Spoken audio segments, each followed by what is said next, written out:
नमस्कार दोस्तों, मेरा नाम है नरेंद्र और आप देख रहे हैं बोले तो टेक। दोस्तों, आज की वीडियो बहुत ही ज़्यादा इम्पॉर्टेंट है और साथ में बहुत ज़्यादा क्रिटिकल है। तो आप पेन और पेपर लेके बैठिएगा, क्योंकि जो ये मैं कहना चाह रहा हूँ इस वीडियो में तभी आपको समझ में आएगा। इम्पॉर्टेंट ये वीडियो क्यों है? इम्पॉर्टेंट वीडियो इसलिए है क्योंकि यहाँ मैं बात कर रहा हूँ आपके फ्यूचर इन्वेस्टमेंट के बारे में कि क्या आपने सही तरीके से इन्वेस्टमेंट किया है अपने फ्यूचर के लिए, क्या आपके लिए बेटर ऑप्शन है आज के टाइम पे, और क्या क्या नई नई इन्वेस्टमेंट की जो आप कर सकते हैं वो आपके साथ में शेयर करने वाला हूँ।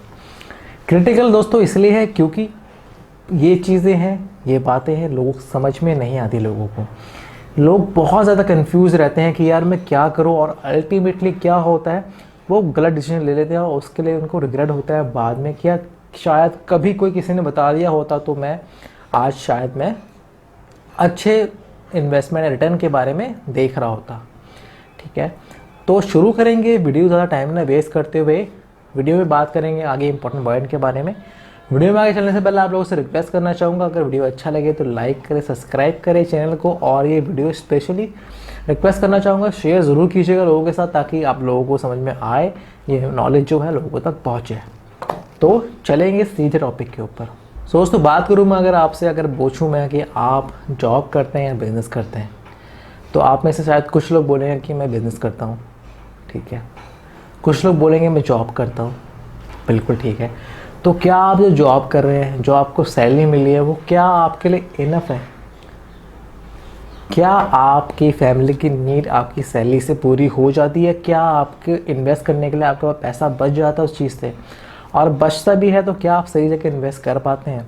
और आपने ऐसी जगह इन्वेस्ट किया है जहाँ पे आपको कभी ज़रूरत पड़े तो आप उस चीज़ को यूटिलाइज़ कर सकते हैं विदाउट एनी टाइम ज़्यादा वेस्ट ना करते हुए। तो ये सब सवाल हैं जो जॉब कर रहे हैं उनके अंदर हमेशा आते हैं। बिज़नेस कर रहे हैं, आपका बिज़नेस सही चल रहा है, अभी अच्छा चल रहा है, तो क्या ये बिज़नेस हमेशा ही ऐसा चलता रहेगा? और क्या आपका बिज़नेस अभी ख़राब चल रहा है तो क्या इससे भी ख़राब हो सकता है? और आप इस बिज़नेस की ख़राब स्थिति के लिए पहले से प्रिपेयर हो सकते थे या नहीं हो सकते थे? तो इस चीज़ के जो सवाल हैं हमेशा ही मन में आते रहे और हमेशा ही मन में आएंगे। तो इसका सिंपल एक सॉल्यूशन है कि आपके पास प्रेजेंट है, प्रेजेंट में आपके पास मनी है, प्रेजेंट में आप इन्वेस्ट करना चाहते हैं, इन्वेस्ट अच्छी जगह पे कीजिए जहाँ पे आपको एक बेटर रिटर्न देखने का पॉसिबिलिटी हो। सो यहाँ आप बात करेंगे इन्वेस्टमेंट के एक बेसिक फंडे के ऊपर कि यार इन्वेस्टमेंट का एक बेसिक रूल क्या है। एक ही रूल है इन्वेस्टमेंट का, बिजनेस का, लाइफ का। कभी दूसरे या तीसरे को देख के कभी भी बिजनेस शुरू मत करना। कभी भी दूसरे और तीसरे या चौथे को देख के भी इन्वेस्टमेंट मत करना कि इसे प्रॉफिट हुआ इस चीज़ में तो मैं भी ये कर लेता हूँ, इसने ये बिज़नेस किया आज एक करोड़पति है तो मैं भी ये कर लेता हूँ। कभी नहीं। इस लाइफ में इसने ये किया तो मैं भी ये कर लेता हूँ। देखिए, लाइफ है, हर किसी की अलग है। लाइफ एक क्वेश्चन पेपर है जो हमें सॉल्व करना है। हर किसी के लाइफ क्वेश्चन पेपर अलग है। तो आप दूसरे क्वेश्चन पेपर चीट करके आप पास नहीं हो सकते अपने लाइफ के अंदर। आपको कुछ यूनिक लिखना ही पड़ेगा अपने आंसर शीट के अंदर, तभी आप पास हो सकते हैं। देखिए, आप किसी को फॉलो कर सकते हैं, आपको आइडियल मान सकते हैं, लेकिन मंजिल तो आपकी अलग है। रास्ता सेम हो सकता है लेकिन मंजिल उससे आपको ढूंढनी ही पड़ेगी अपने अपने अलग से। तो यहाँ पे सेम एक ही रूल है जो हमेशा अप्लाई होता है हर जगह। तो दोस्तों, आप इन्वेस्टमेंट के हमारे सामने ऑप्शन है क्या? ऑप्शन बहुत सारे हैं। मैं बहुत सारे वेज के बारे में आपके सामने रखूँगा, उनके प्लस पॉइंट, उनके नेगेटिव पॉइंट रखूँगा। उसके बाद आप डिसाइड कीजिएगा कि आपको इसके अंदर इन्वेस्ट करना है या नहीं करना है। तो सबसे पुराना ट्रेडिशनल जो हमारा है, किसी से पूछेगा कि मेरे पास इतने रुपए हैं तो मुझे इन्वेस्ट करना है, तो वही सिंपल बोलेगा कि आप एक प्लॉट ले लो या आप एक घर ले लो, मतलब प्रॉपर्टी में इन्वेस्ट कर दो। तो यहाँ पे मैं बात करना चाहूँगा, पहले इसके प्रूफ के बारे में बात करना चाहूँगी। प्रॉपर्टी आज के टाइम पे हमेशा ही हाई एंड रहती है। मतलब आप ज़मीन है कहीं भी ले लो, क्योंकि जो है ज़मीन तो उतनी है, पॉपुलेशन बढ़ती जा रही है। ठीक है, तो एक टाइम पे जब चीज़ कम रहती है और लोगों की डिमांड ज़्यादा होती है तो उस चीज़ की वैल्यू हमेशा ही बढ़ती है। तो ज़मीन खरीदना हमेशा से ही प्रॉफिटेबल चीज़ रहा है।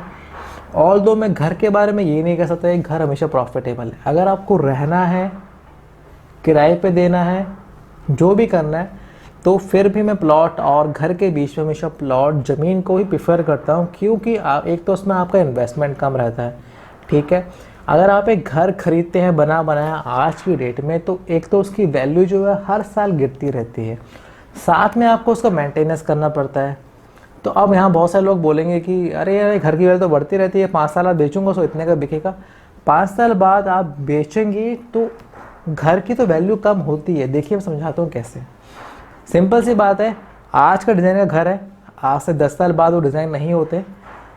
घर 10 साल तक कमज़ोर हुआ, उसमें मेंटेनेंस करा, बहुत सारी चीज़ें उसमें लगी है, तो वो घर पुराना हो गया। और कोई भी नया बायर है, उसको अगर उस रेट पे नया घर मिल रहा है और आपका पुराना घर है, ठीक है, तो आपकी जो वैल्यू है ऑटोमेटिकली कम हो जाती है। ऑल दो आपकी ज़मीन और उसकी ज़मीन बराबर हो, ऑल दो सब कुछ सेम हो, बस आपका घर पुराना है।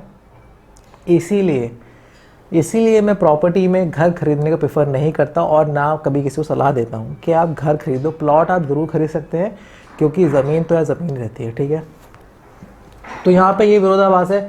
और यहाँ पे एक और विरोधाभास यहाँ पे ये रहता है, एक नेगेटिव पॉइंट और रहता है कि इसमें आपको इन्वेस्ट करने के लिए आपको पैसा बहुत ज़्यादा चाहिए। मीन्स आप इसमें 1000, 2000, 3000, 10,000, 5,000 से इन्वेस्ट नहीं कर सकते यार। आप 100 रुपये लेके जाएंगे, बोले मुझे ज़मीन खरीदो, तो ये तो पॉसिबल नहीं है। आपके पास कम से कम 10, 20, 50 लाख होनी चाहिए, और इतना ज़्यादा पैसा एक साथ जॉब करने वाले इंसान के पास नहीं हो सकता। ऑल तो बिजनेस करने वाले के पास भी शायद ही हो, अगर है तो बहुत अच्छा ऑप्शन है लेने का। लेकिन यहाँ पे एक और नेगेटिव पॉइंट इसका ये है कि हाथों हाथ वो चीज़ नहीं बिकती। जो लिक्विडिटी होती है पैसों में, वो आपकी फंस जाती है। लिक्विडिटी होती क्या दोस्तों? लिक्विडिटी होती है जैसे मुझे आज ज़रूरत है, बहुत ज़्यादा ज़रूरत है पैसों की, और मेरे पास कल पैसा मैं लाके मैं आपको दे दूँ, तो ये लिक्विडिटी है कि पैसा का फ्लो हमेशा ही चलता रहता है। अब प्लॉट और घर में ये है कि यार आप खुद जानते हैं कि अगर आप घर खरीदने जाएंगे तो कभी भी आप ऐसा नहीं बोलेंगे कि मुझे घर खरीदना है और कल डन कर देते हैं। जो रेट बायर ने बोला, जो सेलर ने बोला, खरीद डन कर लेते हैं उसमें। ऐसा कभी नहीं होता। आप उसमें बार्गेन करेंगे, समझेंगे, देखेंगे, चारों तरफ लोकेलिटी देखेंगे, सब कुछ करेंगे, उसके बाद डिसाइड करेंगे मुझे घर खरीदना है या फिर मुझे प्लॉट खरीदना है या नहीं करना है। तो इसी प्रोसेस में 3, 4, 5, 6 महीने तक या साल तक भी लग जाते हैं ये प्रोसेस कंप्लीट होते होते। यहाँ पे आपकी लिक्विडिटी ब्लॉक हो जाती है, आपका पैसा ब्लॉक हो जाता है। अगर आपको तुरंत भेजना तो शायद आपको वो रेट ना मिले। तो यहाँ पे ये सब चीज़ें हैं जो आपको समझ के देख के करनी पड़ेगी। अगर आपका पैसा आपको चाहिए हाथ में, मतलब लिक्विडिटी चाहिए, तो आप इस चीज़ के अंदर ना ही जाए तो बेटर है। अगर आपके पास आपको ज़रूरत नहीं है, आप सोचते हैं कि चलो ठीक है ऐसा कोई बात नहीं, मेरा सेफ़ है, इन्वेस्टमेंट सेफ़ है, तो आप प्लॉट ले सकते हैं। दूसरा बहुत फेवरेट रहता है हमारे अंकलों का, बहुत ज़्यादा फेवरेट है मेरे पापा का भी, फिक्स डिपॉजिट। फिक्स डिपॉजिट आज के टाइम पे मेरे हिसाब से तो आपको इग्नोर ही करना चाहिए। अगर आप कर भी रहे हैं तो सिर्फ और सिर्फ सेंट्रलाइज बैंकों से कीजिए। क्यों मैं इसको इसलिए बोल रहा हूँ, फिक्स डिपॉजिट जो है नो डाउट बहुत अच्छा ऑप्शन है। जैसे प्लॉट था वैसे ही है। इसमें भी आपको इसमें आपको ऑप्शन छोटे छोटे मिल जाते हैं कि आपको 1 लाख 2 लाख आपके इन्वेस्ट जो आपका बैंक आपको ऑफर कर रहा है उसके अंदर आप इन्वेस्टमेंट कर सकते हैं। लेकिन यहाँ पे भी सेम नेगेटिव पॉइंट है कि वहाँ पे आपको 5 साल तक, 3 साल तक, 10 साल तक आप उन पैसों को छू नहीं सकते। इसका एक नेगेटिव पॉइंट और है, वो है बैंक। बैंक को कोई भरोसा नहीं है आज के टाइम पे कब कौन सा बैंक कोलैप्स हो जाए, क्योंकि जिस तरीके से प्राइवेटाइजेशन किया जा रहा है बैंकों का, हर चीज़ों का, सो जो पॉलिसी है वो थोड़ा पॉलिसी मेकर जो हैं थोड़ा सा चीज़ों को देखें तो बेटर रहेगा। लेकिन लोगों का ट्रस्ट बैंकों के ऊपर भी थोड़ा डगमगा रहा है। ऑल दो अगर आप गवर्नमेंट स्कीम से गवर्नमेंट बैंकों की तरफ जा रहे हैं तो अभी आपका पैसा सेफ़ है। अगर आप LIC पे जा रहे हैं, पोस्ट ऑफिस पे जा रहे हैं, SBI पे जा रहे हैं, और भी बैंकें हैं जो गवर्नमेंट की तरफ से सेफ़ है, सिक्योर है, तो वहाँ आपका पैसा सेफ़ है। तो अगर आप जाना चाहते हैं FD की तरफ तो वो भी आप देख सकते हैं। लेकिन वो इसमें वो है कि आपको पैसा तुरंत आपको नहीं मिलता। अगर आप तुरंत चाहते हैं तो वही है कि आपको ब्याज नहीं मिलेगा, तो मतलब एक तरीके से आपका घाटा ही होगा। तो FD भी आप लोग देख सकते हैं। और इन्वेस्टमेंट का तीसरा ऑप्शन क्या रहता है आप लोगों के पास? अगर मैं बात करूँ तो इन्वेस्टमेंट का, अगर मैं आपसे बोलूँ शेयर मार्केट, तो आप में से आधे लोग तो कान पकड़ लेंगे, बोलेंगे ना बाबा ना, शेयर मार्केट में हम लोग कभी पैसा नहीं लगाएंगे क्योंकि वो हमें समझ के ही पार है। ठीक है, मैं समझ सकता हूँ सिचुएशन क्या है आप लोगों की। आप लोग शेयर मार्केट पे भरोसा नहीं करते। अगर मैं इसको कहूँ शेयर मार्केट है क्या, अगर मैं लेमन लैंग्वेज में कहूँ, बिल्कुल ही लो लैंग्वेज में कहूँ तो एक तरीका का सट्टा है, जुआ है, ठीक है। कि कौन से शेयर ऊपर होंगे कौन से नीचे होंगे इसका आप कुछ कह नहीं सकते, उसकी परफॉर्मेंस क्या चल रही है क्या नहीं चल रही है। तो इस चीज़ को लेके और जिस हिसाब से सिचुएशन लोगों ने देखी है शेयर मार्केट में, तो लोग इससे दूर रखना ही अपने आप को बेहतर समझते हैं। ऑल दो अगर आप लास्ट ऑप्शन रखेंगे कि मुझे शेयर मार्केट में, चलो मेरे पास 1-2 लाख बच गया या फिर 10,000 20,000 बचे तो मैं शेयर मार्केट में लगा देता हूँ, शायद आप वहाँ भी ना लगाएं, ठीक है। तो शेयर मार्केट तो बहुत लोग इस चीज़ को लेके इग्नोर ही मारते हैं, लेकिन इसमें गलती दोनों लोगों की है। एक तो जो इसकी इंफॉर्मेशन है शेयर मार्केट की बहुत कम लोगों के पास है और वो उस नॉलेज को शेयर भी नहीं करना चाहते, ठीक है। ऑल दो साथ में गलती हमारी स्कीम्स की भी है, गवर्नमेंट स्कीम्स की भी है कि हमें ब्रोकर चाहिए इसके लिए, ठीक है। ब्रोकर हमें जो बताएगा कि भैया आपको ख़रीदना है बेचना है, ख़रीदो बेचो, खरीदना बेचना उसको मेंटेनेंस में उसकी जो है कमीशन रहती है, वो आपको खरीदवा देगा बिकवा देगा और वहाँ से भी कमीशन लेगा कि मैंने आपको खरीदवा दिया बिकवा दिया। तो क्या आप किस पे भरोसा कर सकते हो? या तो आप ऐसी चीज़ लेके आइए जहाँ पे कोई बीच में ब्रोकर ना हो, आप खुद उसमें इन्वेस्ट कर सकते हो, खुद आपको उसमें विड्रॉल कर सकते हो। ऐसे भी प्लेटफॉर्म अब धीरे धीरे आ रहे हैं, लेकिन फिर भी लोग इसमें ट्रस्ट इतना नहीं करते। तो आपको शेयर मार्केट में लोगों को लाना है तो आपको तो ट्रस्ट बिल्डअप करना ही होगा। दूसरी तरफ गलती लोगों की, दूसरी साइड लोगों की गलती ये है कि वो आना ही नहीं चाहते, वो समझना ही नहीं चाहते, जिस गली जाना नहीं इस गली रास्ता की पूछना, वो ये सोचते हैं। सो ये भी ठीक है, शेयर मार्केट अच्छा ऑप्शन है, लेकिन जिनको समझ में आता है वो। शेयर मार्केट की बात करो तो इसमें म्यूचुअल फंड भी आ जाता है, SIP भी आता है। तो SIP म्यूचुअल फंड वही है कि आपको हर महीने कुछ पैसे आपको जमा करने हैं और कुछ सालों बाद जो आपको पैसे प्रॉफिट के साथ वो आपको रिटर्न हो जाएंगे, लेकिन वो भी 20 साल 25 साल का प्रॉफिट तक आपका जो है रुकना पड़ेगा आपको। देख लो अगर आप रुक सकते हो तो उतना। तो अगर मैं बात करूँ अगले पॉइंट के बारे में, तो इन्वेस्टमेंट के बारे में, तो वो हमारी जो लेडीज़ हैं उसका स्पेशल बहुत ही ज़्यादा इंपॉर्टेंट है और बहुत ज़्यादा प्यारा सेक्शन है। वो है खरीदो सोना चांदी डायमंड और बहुत सारी चीज़ें खरीद दो उनको दे दो, ठीक है। तो उनका फेवरेट पार्ट है।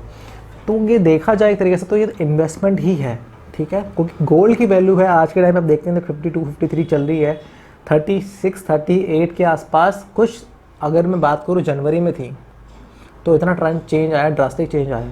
खुदा ना खास्ता कभी ऐसी सिचुएशन आपके पास आ जाए कि आपको ज़रूरत पड़ जाए पैसों की तुरंत, तो यहाँ पे आपको हेल्प करेंगी आपकी इन्वेस्टमेंट। वैसे यहाँ पे आपका पर्सनल ओपिनियन हो सकता है, मेरा पर्सनल ओपिनियन ये है कि यार मैं तो शायद ना बेच पाऊँ कभी भी ऐसी चीज़ें, क्योंकि एक सेंटीमेंटल जुड़ाव रहता है कि आपने कितनी खुशी के साथ किसी चीज़ को, वो किसी को दिलवाई है वो चीज़, आप उनसे बोलोगे, उनको आपको बोलने की ज़रूरत भी नहीं है। वो इतना उनका बड़ा दिल, इतना बड़ा दिल होता है अपनी माँओं का बहनों का कि वो आपको अपने सामने चीज़ें रख के दे देंगे कि भैया बेटा ये ले। लेकिन ये मेरा पर्सनल ओपिनियन, लेकिन फिर भी आपके पास एक बैकअप तो रहता है कि आपके पास है, ठीक है। ये भी एक बेटर ऑप्शन है, आपको देख सकते हैं इसके अंदर। देखिए आप ट्रेडिशनली इन्वेस्ट कर रहे हैं हर जगह, वो आपकी चॉइस है, आपको करना चाहिए, लेकिन आने वाली जो टेक्नोलॉजी, आने वाली जो फ्यूचर है उसके अंदर आपको इन्वेस्ट करना चाहिए। मैं यहाँ बात कर रहा हूँ क्रिप्टो करेंसी के अंदर। क्रिप्टो करेंसी के अंदर इन्वेस्ट बहुत ही बेटर ऑप्शन है। अगर आप गोल्ड भी लेते हैं उससे बेटर ऑप्शन मेरे को लगता है क्रिप्टो करेंसी के अंदर आपको बाय करना चाहिए आज के टाइम पे, क्योंकि आने वाले टाइम पे ये फ्यूचर है करेंसी का। आज हम डील करते हैं पैसों में, डॉलर्स में, लेकिन आने वाले टाइम पे हम लोग क्रिप्टो करेंसी के अंदर ही डील करेंगे। आप लोगों ने बहुत सुना होगा बिटकॉइन के बारे में, इथेरियम के बारे में, रिपल के बारे में। नहीं सुना है तो आप बहुत सर्च कर सकते हैं चीज़ों को। ऑल ओवर वर्ल्ड में बहुत सारी देशों ने, सरकार ने इसे लीगलाइज कर रखा है। बहुत सारे जो बड़े बड़े इकोनॉमिस्ट हैं वो जानते हैं कि ये फ्यूचर है, आने वाली टेक्नोलॉजी है, क्योंकि इसके अंदर चोरी का, इसके अंदर फ्रॉड का, इसके अंदर झोल झाल का कोई भी ऑप्शन नहीं है, क्योंकि पीयर टू पीयर सेंडर और रिसीवर के बीच में जो पैसा है वो चाहता है विदाउट किसी एक्स्ट्रा कॉस्ट। तुरंत पैसा चले जाए, दुनिया किसी भी कोने पे हो तुरंत पैसा चले जाता है। अगर हम आज मैं ट्रांसफ़र करूँ इंडिया से कहीं और पैसा तो 4-5 दिन लग सकते हैं ईज़िली, ठीक है। उसके बाद मुझे उसको पैसा देना पड़ेगा, चार्ज करना पड़ेगा, तो वो चीज़ अलग है। तो यहाँ पे ये चीज़ है, इस चीज़ को उन्होंने बिल्कुल वाइप आउट कर दिया है। दोस्तों बहुत ही ज़्यादा इंपॉर्टेंट है आज के टाइम पे आपको इन्वेस्ट करना क्रिप्टो करेंसी के अंदर, बिकॉज ये अभी बिल्डअप स्टेज पे है। अगर आप आज इन्वेस्ट करते हैं तो श्योर शॉर्ट कल आपको प्रॉफिट होगा, क्योंकि अगर आप इनिशियल चीज़ में कभी भी इन्वेस्ट करते हैं तो जब कोई फाइनल रिजल्ट होता है तो उसमें आपको ऑब्वियसली प्रॉफिट होगा ही होगा। तो बहुत ही अच्छा, एक तो ये फ्यूचर रेडी है, फ्यूचर में इसी का टाइम है, तो आपको इसके अंदर इन्वेस्ट करना चाहिए। आप इसके अंदर बिटकॉइन, रिपल, इथेरियम, बहुत सारे कॉइन्स हैं वो आप खरीद सकते हैं और आप बेच भी सकते हैं। आपने देखा होगा कुछ सालों पहले बैन हुआ था इंडिया में आरबीआई द्वारा, गवर्नमेंट ने या किसी चीज़ ने नहीं किया, आरबीआई ने किया। उनका ये कहना था कि इसके अंदर कोई रेगुलेटरी नहीं है, मतलब हम लोग इसको देख नहीं सकते कि इसका पैसा कहाँ जा रहा है, क्या जा रहा है, क्यों जा रहा है। तो सुप्रीम कोर्ट ने बहुत सारी कंपनी जो इसमें काम करती हैं, जिन्होंने इतना करोड़ों अरबों का इन्वेस्टमेंट कर रखा है, सिर्फ यही चीज़ आपको डिलीवर करने के लिए, तो उन्होंने सुप्रीम कोर्ट में केस लड़ा, समझाया सुप्रीम कोर्ट को, और सुप्रीम कोर्ट समझा उस चीज़ को और उसने लीगलाइज कर दिया इंडिया में कि हाँ ये फ्यूचर टेक्नोलॉजी है और आप इससे लोगों को दूर नहीं रख सकते।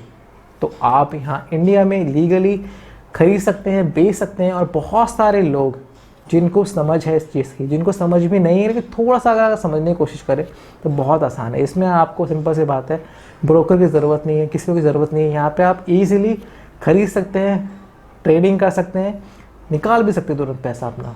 तो ये बहुत अच्छा ऑप्शन मुझे लगता है और मैं पर्सनली कुछ इसके अंदर इन्वेस्टमेंट करते आया हूँ, बहुत टाइमों से करते आया हूँ और मुझे पूरा भरोसा है कि आने वाले टाइम पे मुझे काफ़ी अच्छा रिटर्न देखने को मिलेगा। सो ये कुछ इन्वेस्टमेंट चीज़ें हैं जो आप लोग कर सकते हैं।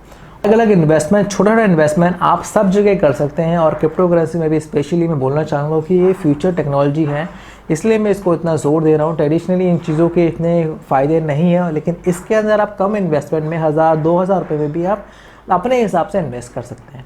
यहाँ पे आपको कुछ देना पड़ता है, बड़े अमाउंट चाहिए, लेकिन यहाँ भी आप इजीली कर सकते हैं। तो अगर आप छोटा छोटा अमाउंट जो है हर जगह इन्वेस्ट कर सकते हैं तो आप करिए, बहुत अच्छा आपको रिटर्न मिलेगा। मेरा ये मानना है कि पैसा एक जगह से आने से अच्छा 10 जगह से आए तो आपके लिए बेनिफिशियल है, क्योंकि कभी आपका पैसा जो फ्लो है वो कभी रुकेगा नहीं। सो दोस्तों ये था कंप्लीट वीडियो कैसा लगा सेशन में आके ज़रूर लिखिएगा। मैं नरेंद्र मिलूँगा आपसे अगली वीडियो से, बात करेंगे किसी और इम्पोर्टेंट पॉइंट के बारे में, किसी और बिजनेस के बारे में। देखते रहिए वर्ल्ड टेक। धन्यवाद।